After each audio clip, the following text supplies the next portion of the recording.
Welcome, Geert. Let me just hear your response and your headline issues which are challenging you at the moment about the scale and the nature of what you're having to deal with at UNICEF.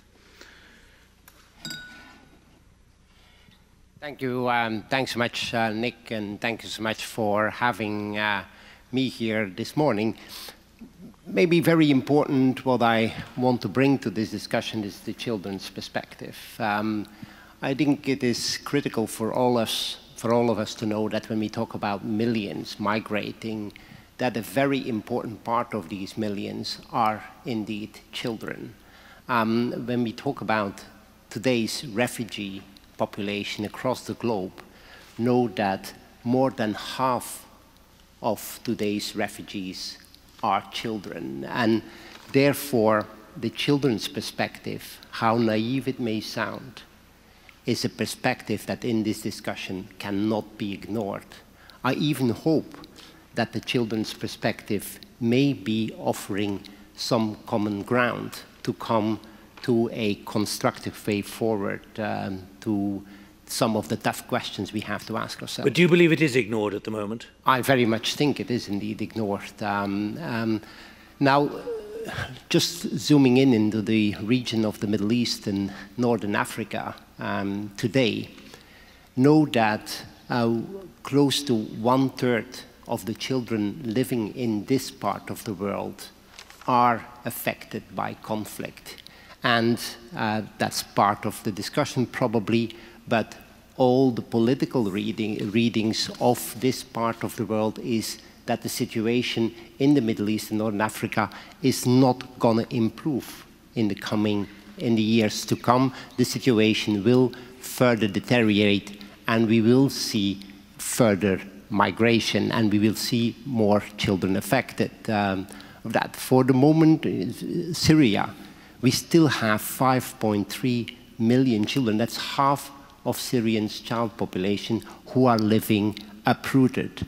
Most of them are living as displaced people inside Syria. 2.8 million children still today displaced inside Syria. 2.5 children living as refugees outside. Part of the questions we had is, how is it to live in a camp, for example, for a child?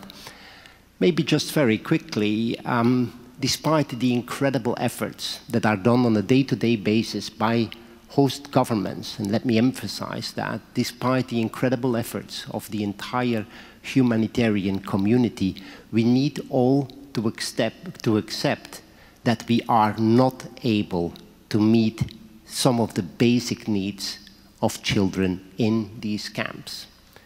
We are doing a lot, we are working very hard. For example, when it comes to health, we are maybe able to assure that we get some primary health needs met, but when it comes to more specialized assistance, no way we are able to attend to those needs. When it comes to education, we are able to offer children a little bit of education, not the quality education that you all, as parents or as grandparents, would want for your children or your grandchildren. So a lot of efforts are being exerted, but absolutely not enough.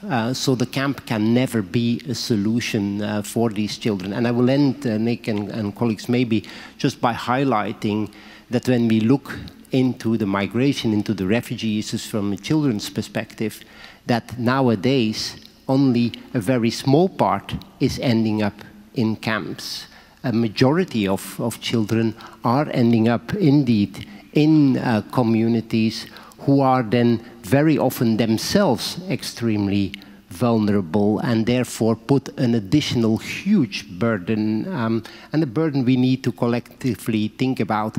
Last point, and coming back on the keynote speaker, prevention of migration is an illusion, and I very much agree with that. We need to accept migration. We need to together see how best to address migration, but preventing it is an illusion. My last position before taking up this job as regional director was in Sudan. And suddenly with the a country that was getting completely ignored, and I'm very grateful that Tom Katena got the Aurora Prize, a country that got completely ignored. But suddenly the migration agenda comes up and money is thrown at Sudan. But money is thrown at Sudan first and foremost to improve its security apparatus, not to improve the conditions of the millions of children who have been for decades ignored in Sudan. So again, money may be there. We think through investment in walls and security we're going to stop it. That's not going to happen. That's an illusion. I will stop here. What about the legacy that's being created with these enormous number of children? And we are wanting to talk this afternoon, and we are going to talk about development aid and investment. How do you create a capacity for the next generation? You're talking about everything that is not being done at the moment, which means that there's not a horrific legacy being built up, which is going to expand enormously this issue of migration and those who want to leave. Well, for us, straightforward answer to that is for the world as a whole to invest indeed in children where they are today. That is not happening sufficiently. What do you need?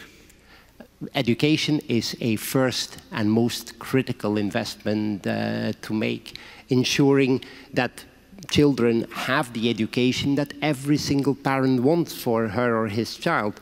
An education that is an investment to build that aspiration, to meet that aspiration that every single human being is having.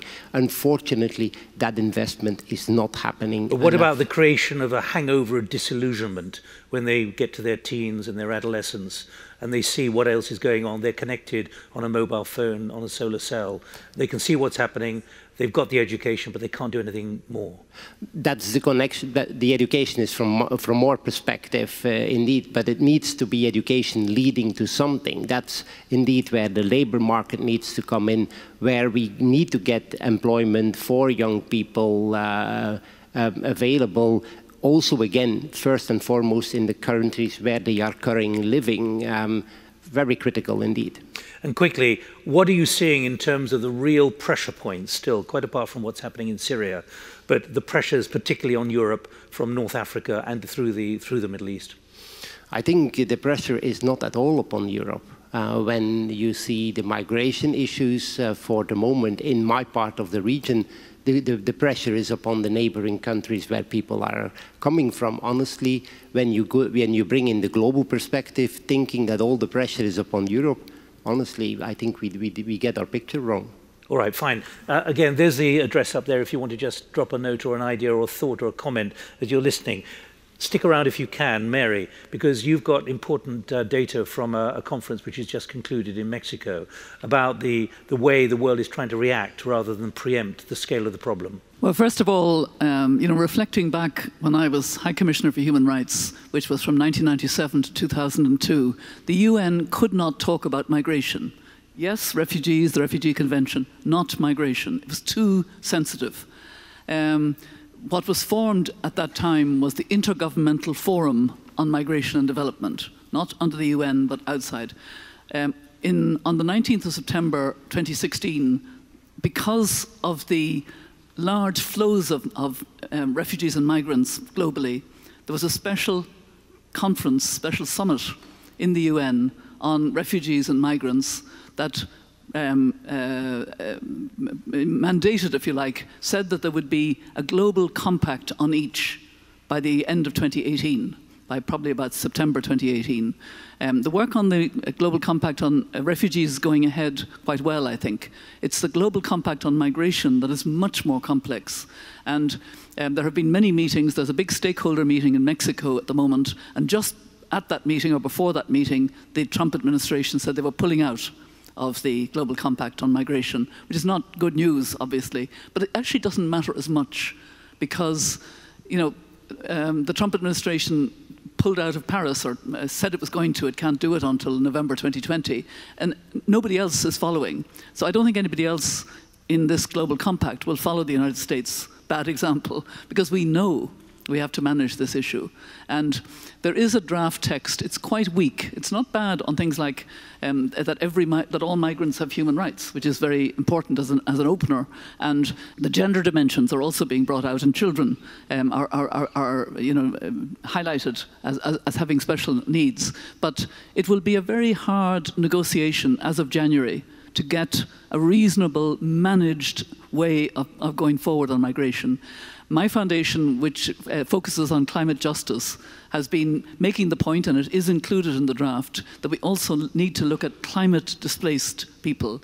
And it's all the more reason to manage this issue, because looming in the background of all these figures is a cloud about climate displacement. And the current discussion in a climate context is we could have as many as 200 million climate-displaced people by 2050.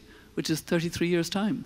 I must pick you up on the use of the word manage. Manage suggests you deal with things as they are.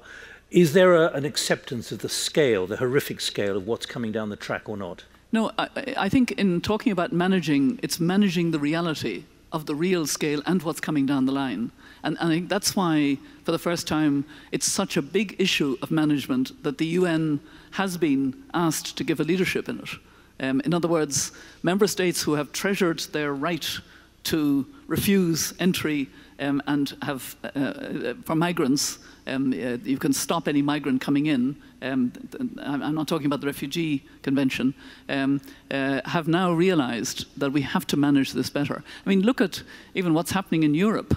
The problem is a management problem where Germany has taken in more than its share, and we've all praised Germany for this, but it's Italy and Greece that are left with far too big a problem. I went with the elders, a group of us, Kofi Annan, Lakhdar Brahimi, Ricardo Lagos and myself, went to Sicily recently, to Catania, and to a detention centre, well, a centre, wasn't really detention, for those who came in from North Africa, from Syria, etc. About 70% of the migrants come into Sicily.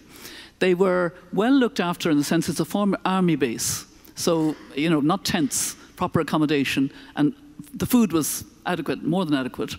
The problem is that the migrants don't want to be in southern Italy, where the high unemployment is very bad. Let me give you an example. At a lunch, we lunched with the migrants so we could break it down and listen to individual families. And I talked to a woman from Eritrea, where there is a real displacement of people from Eritrea for very understandable reasons, refugee reasons in effect. She had 2 young children.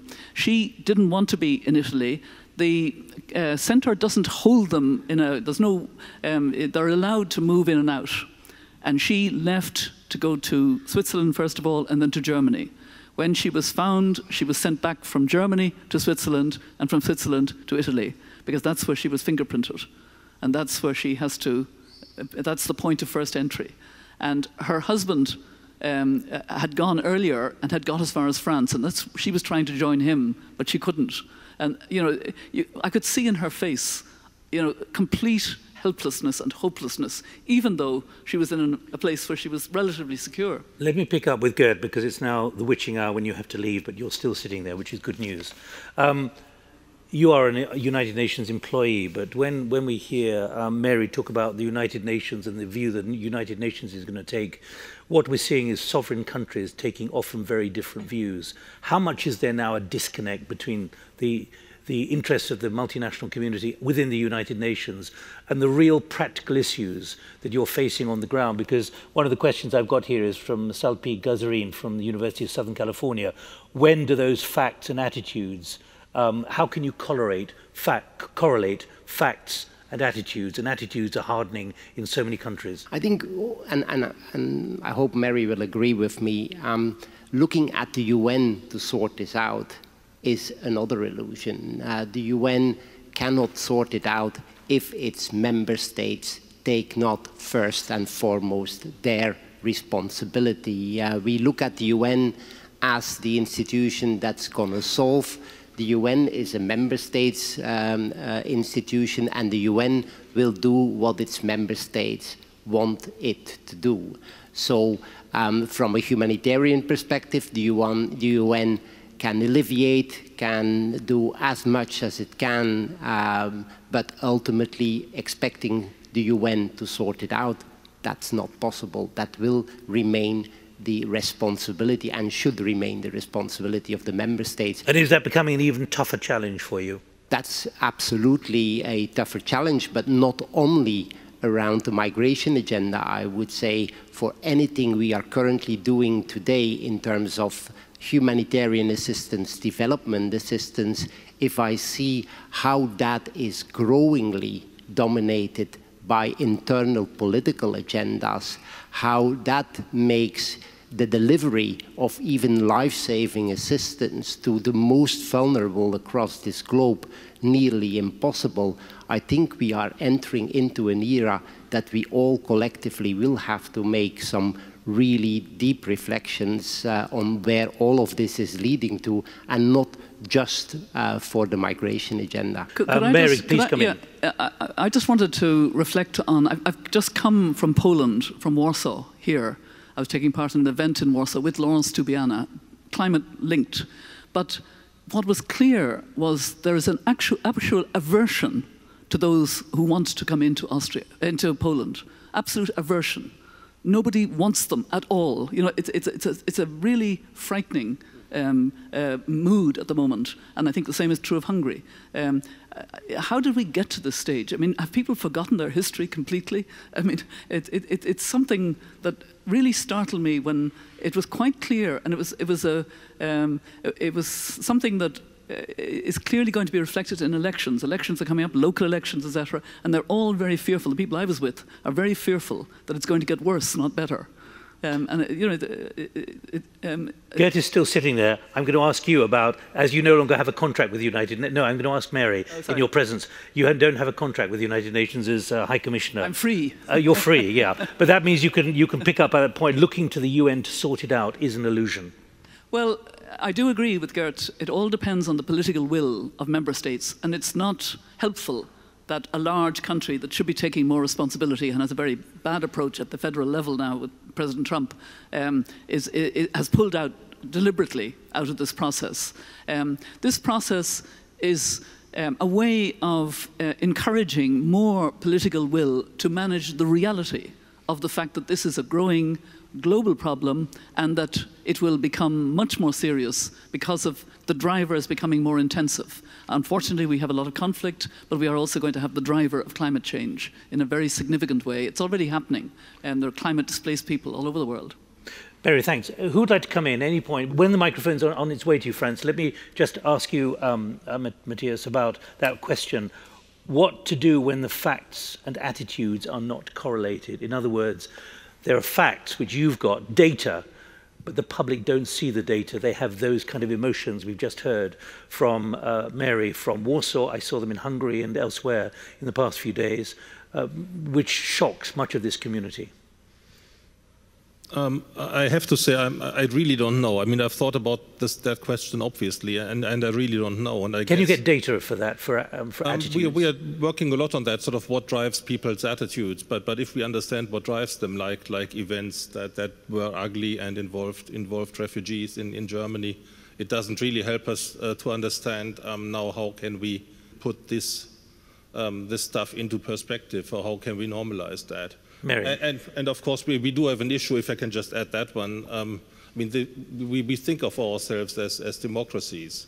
So if people are weird, they are weird, but it doesn't mean that I can just impose my clever understanding as a member of the intellectual elite or whatever. Well, you use the word weird. They don't think they're weird. They think they're rational in their approach, even with their attitudes. And that's why I'm asking, and that's why Dr. Gazzarini is also raising this point. Yeah, I don't have an answer, except that I actually believe that stories matter. And we've had negative stories. We've had terrorism threat stories. We've had, bad incidents. We're not hearing the human stories and the potential and the contribution that we've always had migration, as has been said. And, some of the greatest contributions have been by those who came to a country as refugees or migrants and have contributed. But it's the human story of what's happening to people on the way, We don't hear enough about that. Which we heard a bit last night. And in fact, Dr. Gazzarini raises that. Is the problem a political one or a problem of responsible media?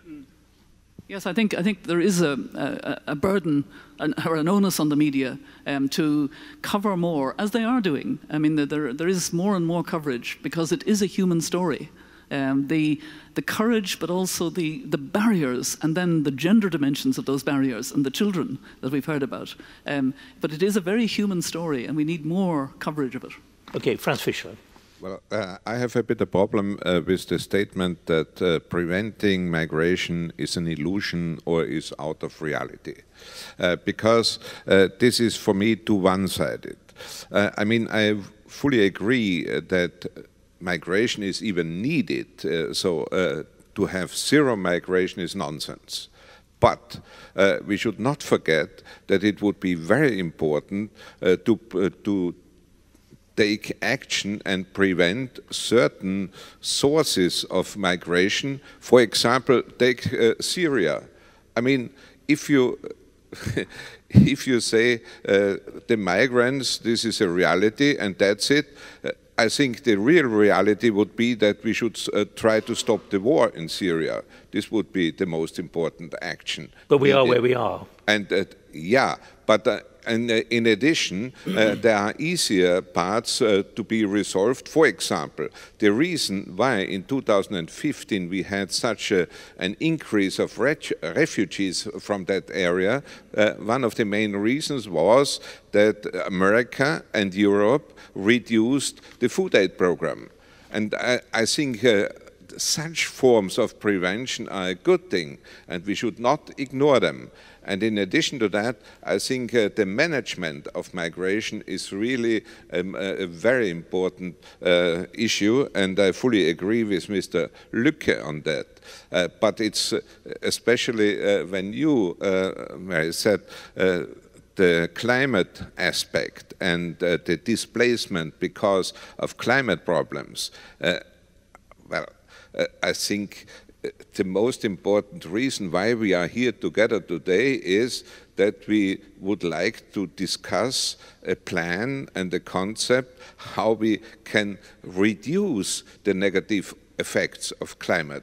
That's also a form of prevention. So I wouldn't be so negative about this Thanks, issue. Franz. Okay, please. I actually agree very much with that point, and I know that this afternoon there will be discussion of a Marshall Plan for Africa, and I'm very pleased that Germany has been raising that issue and pushing it, because that is a lot of how we resolve the push factor.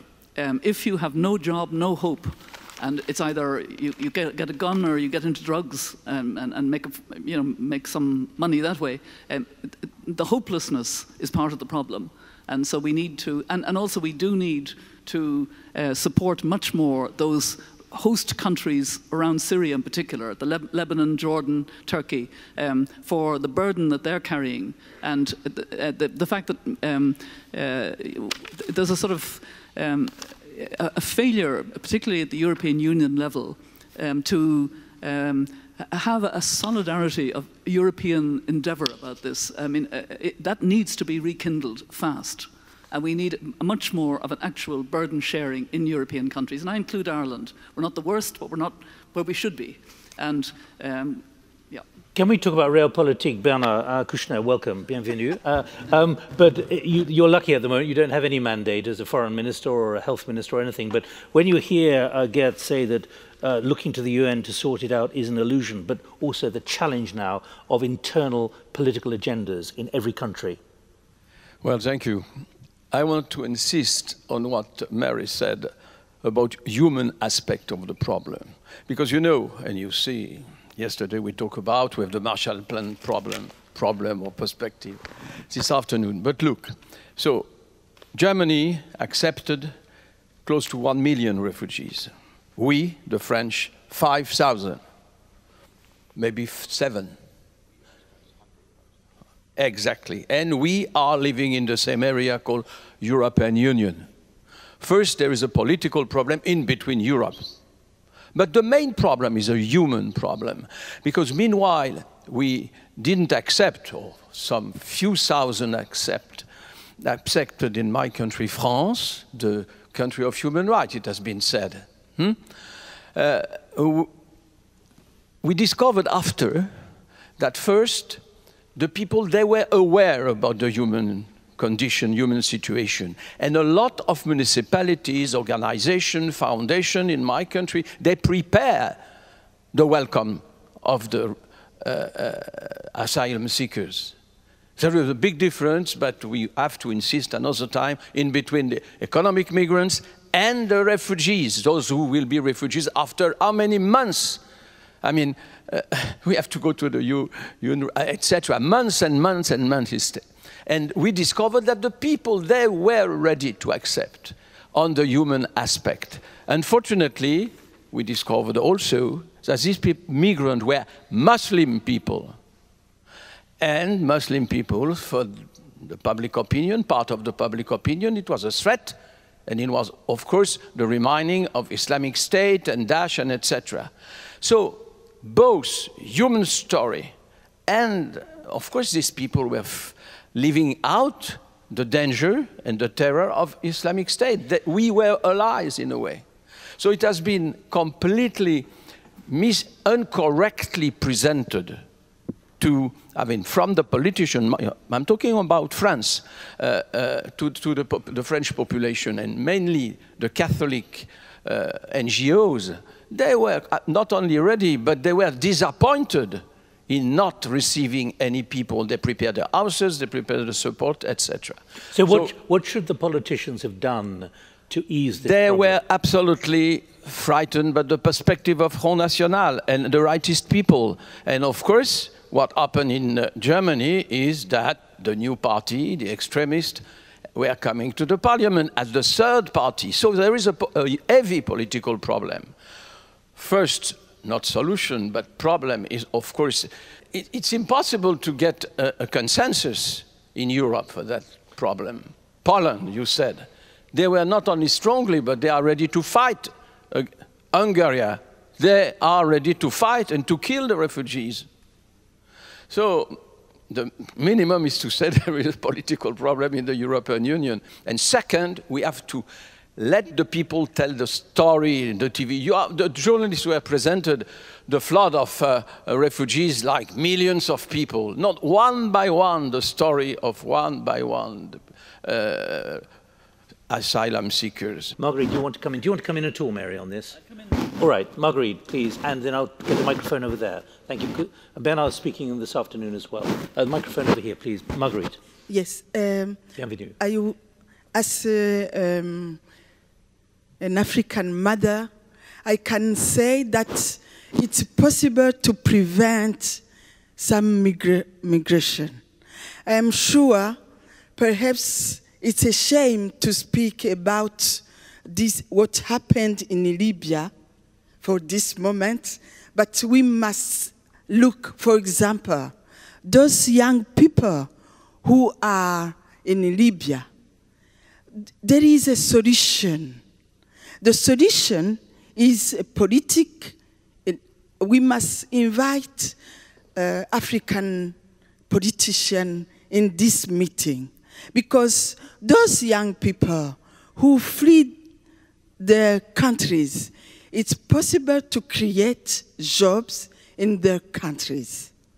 It's possible if, for example, the donors from West countries obliged our leaders, politicians, and say this budget will be for education, will be also to create jobs, and to follow the money you give and to make monitoring, then this is prevention.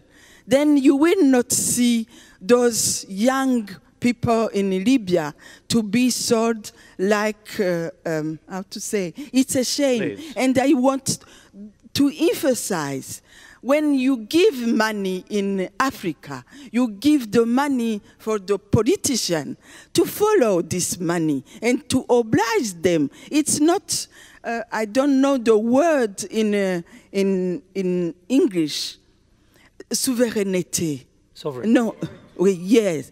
You must also, Yes, I am agree, because we discussed this with Bernard Marguerite, this morning. we're going to be Yes. talking about that in more detail this afternoon, but thank you very much for putting that firmly on the agenda for development, particularly in how money is best used. Please, I want to get as many voices as I can before you have a sip of coffee. I'm former director for education at OECD. So I'm very glad that we talk about education. And of course, what you just mentioned is very true. We have to invest in education in the countries which lack the skills they need. However, we also have to think about what skills to foster in those countries. You see Morocco, you see Tunisia, and even though they are skilled, they don't get the jobs. So we have to work on that. But on the other side, we also have to look into the education systems of our receiving countries. And we have to teach better what it means migration and what history of migration looks like. And I think Aurora could give a prize for the best school book on migration, which will be translated into many languages and will be available in Hungarian and will be available in Polish and in German and so on. Because this is where we have to invest also in the youth here and at schools here. And perhaps it should be an e-book, so they can read it on their Sure. way to school. Sure. All right, or wherever they want to look at their machines. Thank you. Pass it back, please, the microphone. Yeah. We're running out of time, but I'm not stopping any debate. I'm wanting to get as many things on the agenda, please. My name is Lema, I'm from Liberia, and usually we say back home when you come to church late, don't raise song, because they probably have sang their song. But I'm going to ask this question anyway. Are we asking questions about what is Europe's contribution to the migration crisis? The sex trafficking line, militarism, taking into consideration Libya. We took down Gaddafi. NATO was heavy into that. What plans did we make for nation building? And how is that affecting the migration crisis that has come to Europe's doorstep? Those are just my thoughts until we come to the Marshall Plan this afternoon. Very important. Thank you. Thank you. Kilian Kleinschmidt, formerly UNHCR and running deep field operations worldwide on refugees and migration. Now, I think we need to review the narrative about refugees. Since the Second World War, we're telling a story of return. We have heard before, we are built on migration. We are built on desperate migration, forced migration. That's how this world came together, in a bad way, but also in a positive way, because we were forced to mix at some point. Now we're telling a story of a good refugee as a returning refugee. We're putting every time a temporary stay at the forefront. The reality is people are there to stay. So we need to put integration, which is the theme of this conference, at the forefront. And if people can return, let them do this. Let them recover their rights. Let's not give up on the rights. Let's not forgive crimes, but let's also people move on. And I think this is an absolute crucial change of narrative. That narrative exists since the Refugee Convention was put in place. All right. Do you think there's political acceptance of that? Certainly in Europe since 2015? No, I don't think there's an acceptance. We have told the story. We humanitarians have told the story of return being the most preferred option. That's why anybody, and I was managing Al Zatari camp in Jordan, that's why the foreign minister of Jordan said they will go back. They will be going back, so that's why we're not building new settlements and no new cities. That's why we're not taking the measures of integrating people. And what did you say to him? Well, I said John Kerry was on the other side. I was sitting, let's build a city and let's have people actually move on with their lives. Yes, it's 500, 600,000 people more for your country, but it means also serious investment. It means changing and going away, and we will talk about And the attitude? The attitude, he thought I should leave the country. Mary, your final thought for the moment. Just a final point. I don't want to overstate this UN process of a compact on migration, except that we have to work with what we've got. In 2015, we got 2 negotiated frameworks that now the whole world is working to. The 2030 Agenda with the 17 Sustainable Development Goals and the Climate Agreement, all negotiated by more than 190 countries. Not a perfect system, but a thing. We need something negotiated on migration. And what I would ask is that everybody here influence your government, or if you're an NGO or a foundation, they influence the process. That's what we're trying to do on climate displacement. And it is a process that's open to being influenced. And we have now until post-September, September or maybe beyond. It may be in Morocco later than September, I gather, the final decision. It's Louise Arbour who has the major responsibility, a former High Commissioner for Human Rights. And it's a process we should really try to make more effective, only because this is part of changing the realities and having a global perspective on human mobility. But again, you know, as a former president of a sovereign nation state, and with all else you've been doing, when you hear Geert say that, you've heard Bernard say that, you've heard other voices say this serious problem now, the scale of the problem versus the internal political imperatives being pressured in the way that you saw in Poland just a few days ago, but is being mirrored everywhere else. Is that resolvable? Well, I think this process should help, because it is a global process that's opening up the different perspectives and the different ways in which people perceive the problem, and that's good. I'm not trying to overstate it, but I'm just saying let's not give up on the possibility of getting a better management from the UN perspective, which has to be the work of member states. They have to agree it. But if member states don't like it because of what's happening internally? It may not succeed, but what I'm saying is let's at least work it as best we can, because we are not managing the narrative or the reality. And you know, some of the issues that have come up here are the right issues to be addressed. Right. Thank you, Mary. Thank you.